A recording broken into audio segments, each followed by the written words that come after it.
Dude, there's some 12-year-olds that got killed by Zack Snyder, Zack Snyder's killed and they so many and they children. don't know it. Yeah, no, they're like they have no idea that Zack Snyder's killed them.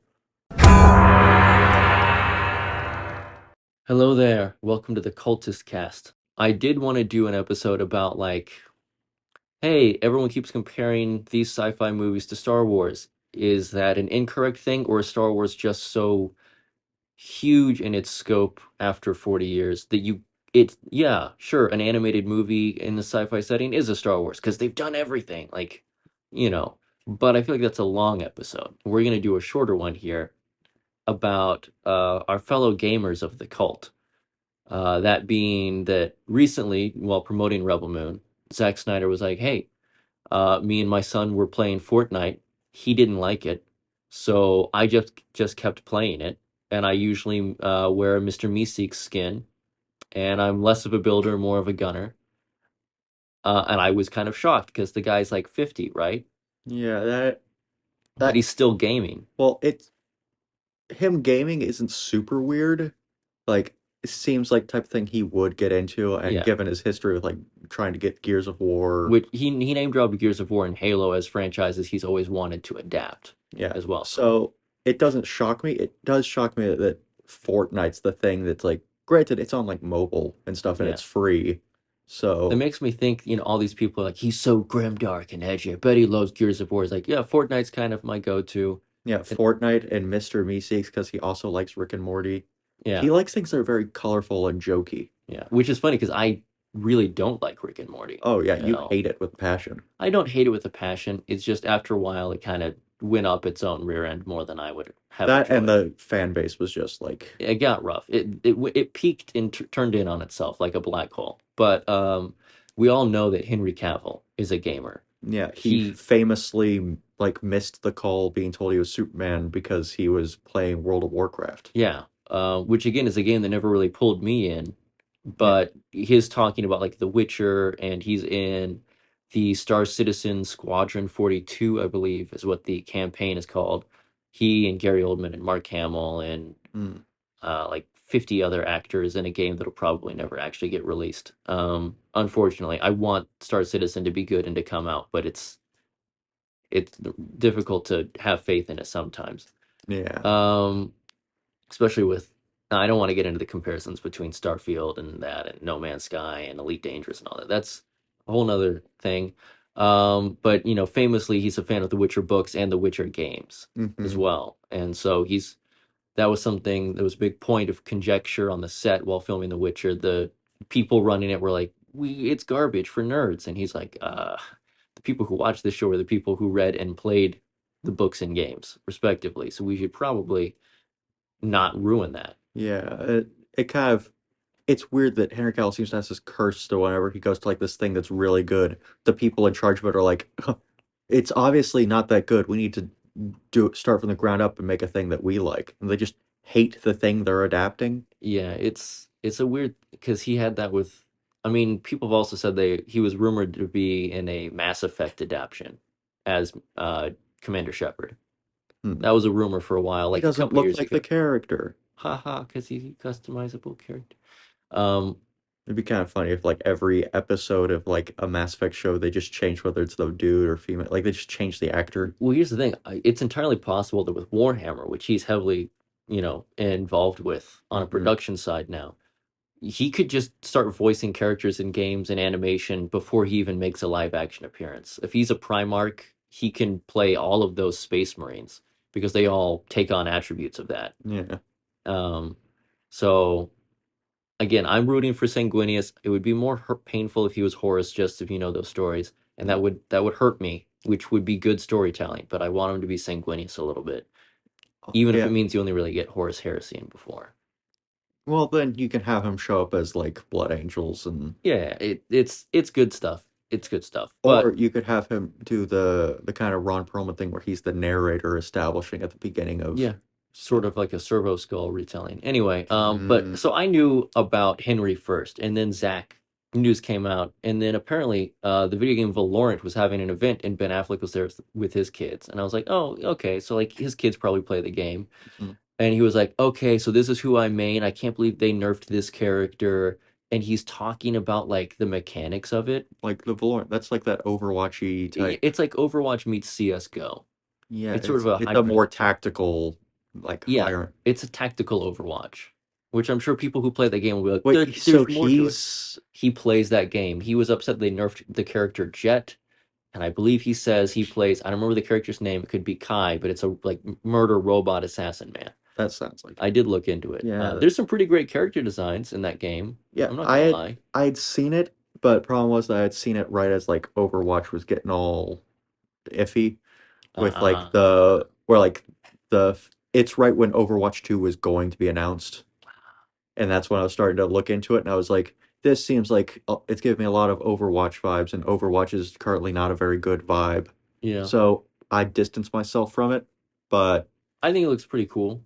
I wouldn't be opposed to checking it out someday. yeah, I actually started doing research on it after I was like, if Ben Affleck likes it, if Batman is a gamer in his Batcave, which also proves Batman uses guns. I mean, Batman is a skin in Fortnite, and he does use guns and a pickaxe, so confirmed. Yeah, he Um, uses guns right alongside Mr. Meeseeks and John Wick. but something that I thought was interesting is the fact that we're getting a Rebel Moon video game. Um, and it's something that it's this weird thing that Netflix is doing. And actually, we'll kick that can down the road a little bit. We'll talk about the fact that Rebel Moon started off as a video game pitch to Cliff Bleszinski during the Gears of War era, while Zach was doing Sucker Punch. So it would have been like a PS3. Well, I mean, assuming they stuck with the Xbox model, because Gears of War is Xbox exclusive, Yeah. it would have been a 360 game. Mm. So there would have been an Xbox 360 game. It would have been so brown. I mean, if Cliffy B did it, probably, yeah. But I feel like if it's hard to tell, like What obviously trailer song do you think they would have gone with? that's actually a great question because Hurt by Johnny Cash. that was used in the Prototype 2 Mhm. trailer, which was on the same time. But Mad World was a great use for Gears 2, I think it was, or Gears 3, and Rendezvous with Death is still one of the best Gears of War trailers ever. Yeah. Where it's like, "Hi, have I run?" By the way, that author super obsessed with dying. Like he had romanticized dying in war. That dude wanted, he did, so he got Oh, what he wanted. congrats, I Yeah. guess. Um, Really dark poem. Um, the full poem actually doesn't read as well as the sort of edited down version for the trailer, but also like with that like drum beat, it's so good. Hmm. I The 360 era had some great trailers, like the Remember Reach Well, trailer for Halo it was would so good. okay. The trailer song would have just been Hallelujah. Like, who are we kidding? Oh yeah, probably. Because yeah, that would have been was Sucker Punch. Was Sucker Punch before or after Watchmen? Now I'm trying to remember. I not sure. It's around the same time. Because I want to say it was 300 Sucker Punch Watchmen, but I may be mistaking that in my head. Uh, I'm dyslexic, yeah, so my I timeline it can could be have mixed just up. been. I'll look it up, but it could also have been that Smashing Pumpkins song. Ah, the beginning is the end is the beginning, not the Batman and Robin in credits version though. I do love that those are the two DC movies that use that song. It's so weird. But yeah, so it started off as a pitch, and that was back when it was still really based on the heavy metal magazines, which people always like, oh, it's a Star Wars ripoff. It's technically, if anything, a heavy metal ripoff. Okay, so it's looking like it went 300, Watchmen, uh, and then Sucker Punch. Okay. Sucker Punch came out after 300. I would not have. Yeah, Because I heard about that because as like. Vanessa Hudgens was in her post High School Musical days. What is Also, that? in between Watchmen 300 is My Chemical Romance Desolation Row. He did a music video for him. He did a Michael Jordan sneaker commercial back in the day, or like a Got Milk commercial for him with him. So I do love things he's known for. Like you have all these movies like Wonder Woman, Justice League, Watchmen, and it shows up as like, oh yeah, he's in Teen Titans Go as an actor. Don't forget Gardens of Gahul, which is the only Zack Snyder movie I have not seen in full. Well, we'll have to fix that at some point. Um, but yeah, so it started off as a pitch as a video game, and then he altered it as a sales pitch to Lucasfilm before it was bought out by Disney, according to the stories that have been told in the past. Um, and they were like, not so sure about rated R. And we really like they weren't saying this because obviously business deals you don't show your hand and spread information, but they were like, Mm-hmm. we have other offers, and it was to sell to Disney. Mm-hmm. And obviously that did not work out super great for the Disney brand, in my personal opinion, as a cultist, hail be Zach. But uh I think it resulted in pretty cool because as Debbie Snyder puts it, his wife, his producing partner, Mm-hmm. it meant that they were free from, well, that's not comic accurate, actually. But But yeah, yeah, just imagine the alternate universe where we had a, well, there's two alternate universes. One where we got a Gears of War era video game based on Rebel Moon. yeah, that probably would have just gone by the wayside for me because I was a PlayStation guy at the time. Yeah, I probably would have found it because I think those were around the time I got my first 360. Yeah, and Uh, you've been going back through Game Pass and like looking at all the like the greatest hits from yeah, previous generations. and then there's the alternate universe where Lucasfilm doesn't sell to Disney or it doesn't go through in time, and so they do develop a Zack Snyder story before they do that, which are both very interesting. And I think we live in the better timeline where we get a bunch of comic books and novels Hmm. and movies and potentially an animated prequel and potentially a TV spin-off about Regent Lord Belisarius. Yeah. So I think it's interesting that, people are like, oh, this is a Star Wars ripoff, which again, we'll talk about in full in a completely different episode, but it's really a heavy metal inspired, very medieval King Arthur, Conan the Barbarian inspired version of a story that happens to have sci-fi elements and magic in it. It's really almost more like Destiny or D&D than it is Star Wars at this point, from what we know. And I think it's cool that it started off as like an idea that then got pitched first as a video game, and now it's getting a video game that's sort of an Ultimate Alliance style, from what little we know. Yeah, that's being loosely based on it being contextualized as a movie now. Like it's now being put in Yeah, as a movie tie-in we're game. getting a game based on the world of a movie that started off as a 200 plus page Bible that Which it has a creation story. It has its own could unique you creation imagine story. going back in time and like grabbing that binder and just Saving it. well even just Well, he like has a new what binder now. He has like a Bible. just imagine looking through it, just like seeing the sketches and the notes and He's actually a pretty good artist. Like, it's kind of frustrating that he's good at all what of these things, well like it powerlifting, kind of makes me think directing. of Guillermo del Toro has like a notebook where he just jots down an idea like a guy like a moth-faced guy who has a cathedral head and it's like what? It's like I don't know and then like 20 years later he's like oh we need a person for Hellboy 2 that can be running shop and he just flips through the book and is like that'll work. So like, just stuff like that. And it's a weird world where we have all of these things where it's like it started off as like an idea that then turned into a game that then turned into a pitch for Star Wars, which then turned back into an original idea, which he then pitched to DC and Warner Brothers. But Warner Brothers was like, "Do you not understand that we're trying to push you out of this company because we hate you and we're terrible at running this company? We would literally rather go bankrupt 4 times in a decade than let you back in." Yeah. Which, hey, more power to them. I'll buy the rights to Batman for $5 at a flea market in 10 years. I don't care. And then I'll get in an online game with Valorant, and I'll be like, Ben, if I beat you, you have to make another movie. And if you win, you get to make another movie. I'll concede. And then no matter, he's like, hey, wait a minute. And then Matt Damon's in the background. He's like, wow, this guy's so cool. We should all hang out together. You're just as good as us. Yeah, or you just go up to like, just the idea of playing against Ben Affleck in a lobby and be like, my, I have a stream that one day I'll log in and you won't be in the game lobby waiting for a game. But yeah, You it's could be 360 no scope by Zack Snyder in a Mr. Meeseeks suit. Dude, there's some 12-year-olds that got killed by Zack Snyder Zack Snyder's killed and so many they children. don't know it. Yeah, no, they're like they have no idea that Zack Snyder's killed them.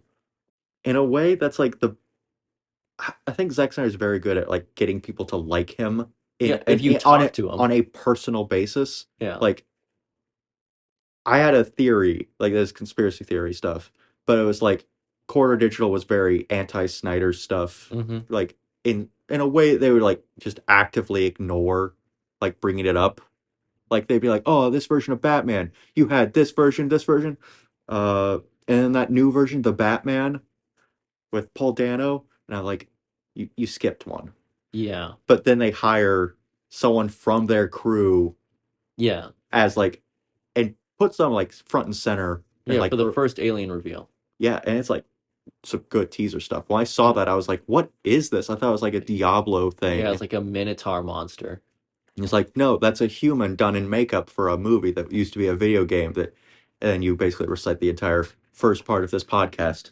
Like that's kind of the thing is that Kill them with kindness, yeah, he's very connect them to you. that and that one guy you said like he had host Yeah, uh he had a guy who famously just drives an infinite number of clicks through his website with clickbaity, slanderous, borderline legally actionable claims against Zack Snyder, and then he has him come host the Batman vs Superman panel on his charity event for raising money for suicide prevention and awareness, and that that was easily the most crazy off the wall bomb dropping night of the 3 night event. It was that's when we got like the Kryptonians were going to be the origins of the Greek pantheon at one point. mhm. It's when we got Metallo was going to be in the movie, and we had to rewrite the whole movie and change it because certain things may or may not have been leaked outside to other companies, so we had to change it to be different. We got all this like information. Ooh, do you think it was gonna be where the guy in the wheelchair was gonna be Metallo? Yeah, there's concept art. That's exactly who he was going to be, and then they changed it to being Doomsday. Doomsday was the big monster they fight in the end instead. Personally, I think the Ultimate Cut it works perfectly because then it ties in it when you look at it as like Man of Steel and that Yeah, Zod's story it works so thematically beautifully. works for Zod and Lex Luthor in terms of like, Yeah, and we'll do a whole episodes about just Doomsday and Zod. Like we'll just focus in on like but one also there, character. I desperately would love to see that edit because that Well, makes, I'd like to see the script. I'd be curious to see what else was dude, different. I would totally do a table read of that script. I'm really excited. Again, I think we're living in a golden age of like you've got games, you've got movies, you've got potentially animated shows, you've got potentially live action shows, action figures. You can go to Target.com right now and buy Rebel Moon shirts. That's it's bananas. Yeah, Like Warner Brothers worked so hard to not make it like you don't have any like officially licensed like Warner Brothersy things for Zack Snyder. It's all like here's Sideshow Studios or third parties that were like we would like to make it please yeah, because we want to make money even if you don't. And guess what? Their sculpts of those DC characters, you can't get a Steppenwolf or a Darkseid from Zack Snyder's Justice League. You can't. They sell out like that. It's ridiculous. The Rebel Moon stuff is going to be off the chain, dude. dude, like honestly, we should have pre-ordered some Blood Axe action figures They if haven't. I we don't had think it. they've revealed the Blood Axe one yet. Nemesis was the one that was at Comic Con, and it looked great. And that was just like the little like action figure version. They had Jimmy, which was the sideshow collectible, which was like that you could see the layers of thread in his cape as it was sculpted. It was bananas, man. Sideshow is like, Crazy good. yeah, Sideshow, Hot Toys, they're both phenomenal. gosh, I can't remember who it was on. I'm not gonna go down. We could go down a rabbit hole about Sideshow collectibles. So I'm gonna stop that before we Um, get sucked down. but But yeah, this is like the gamer daddies of the cult. yeah, Yeah, so this has been a holy meeting. I hope you've enjoyed our oh, uh, dude, when, not if, when we inevitably play a tabletop version of Rebel Moon, yeah. I want to play a Raiden style guy who has like heated blades, but it's like he's like fully prosthetic and have like the sword in his foot for whatever Oh, reason. you're just gonna Raiden it. Yeah, I thought you were talking about Mortal Kombat. no, Raiden and Raiden. I'm gonna be Very honest. confusing. I barely remember anything from Mortal Kombat. Hello there. This is me in the future. Silly of us. We forgot to mention that Dave Batista is a longtime Marcus Phoenix fan. He's big into Gears of War. And wouldn't you know it, the day that we record this, not even an hour later, he shows up in a Mortal Kombat trailer and then does a whole series of videos talking about who he likes to play as and who he enjoys. And obviously, with Army of the Dead, he's very much part of our scope on the Cultist cast. So that's just one more person to add to this. And I felt like a bit of a goofy goose for forgetting about Dave. In my defense, the pure shock that Zach plays Fortnite was it threw me off my game a little. So, dearest Dave, I know you listen to this. We're old friends, obviously. I'm so sorry for forgetting about you. And yeah, tell you what, I won't forget if you promise to actually release the Army of the Dead Las Vegas prequel. Just just anything, man. Anyway, back to your regularly scheduled cultist meeting. But thank you for listening to the Cultist cast and the story of our video game daddies. Yeah. So I have been your host, your chaplain in these times. May the blessings of Zachary bless you with slow motion, biceps, and abs. Yeah, thanks for listening. Have a good one out there. Remember, don't let the internet hate get to you. You are not the vocal minority. You are not broken. You're not alone. These are very popular Yeah. movies. It's totally normal to like these things.